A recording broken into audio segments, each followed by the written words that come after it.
think nowadays it's natural for people to generally stray away from all emotions that are perceived as negative. And I think that we're missing out on some essential parts that make us human, and that could be grounds for growth. Reminds me of a quote: "No tree can grow to heaven unless its roots reach down to hell." I think what this quote is really getting at is that in order for us to grow to our fullest potential, we have to be full. And by being full, I mean it takes the ups and the downs, it takes the positives and the negatives. For example, no one's gonna sit there and say, "Oh, I want to be depressed," but I think, when you go into a type of depression, that there can be some value out of it. Maybe that is your soul, your mind, body, whatever the case may be, telling you that you need to slow down, you need to sit, you need to reevaluate, you need to pivot to somewhere else. If you're anxious, it may be because deep down you know that you're not doing what you're supposed to be doing, and you don't want to be exposed for other people seeing that perceived weakness in you as well.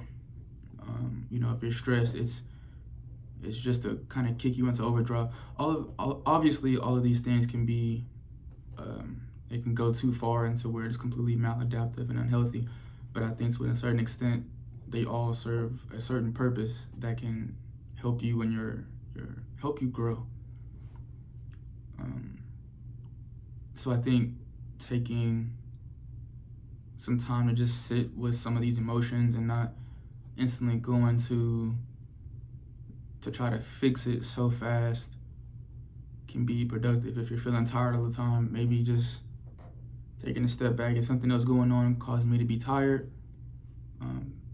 you get to the roots of that instead of instantly going to caffeine. I know I'm a victim of that too. I go to caffeine instantly as soon as I get tired, but maybe I need to sit down for a second. Maybe I'm trying to tell myself something. That also leads me to think of when people, there's this phrase called "kill your ego," and I think I hear it a lot when people do like psychedelics, but I think that killing your ego is something I'm a little opposed to, as your ego is what makes, it's a part of you. It helps to make you full, it helps to make you human. And how can you be full and complete and live a fulfilled life if you are trying to remove certain parts that make you? Because really, you're not even removing it, you're just choosing not to acknowledge it. It's still there. It's like I've heard people say, "Oh, I've killed my ego," and then you can tell that they think they're better than someone else. It's funny how that works. But I know this was a quick one. That just it's okay to be down. I don't even want to call these negative emotions, but to learn to live with all that is you, all that you feel. The peace within you should be more in the depths of you. Think of the sea. There are depths of the ocean that are forever disturbed by whatever storms, because they're so deep down.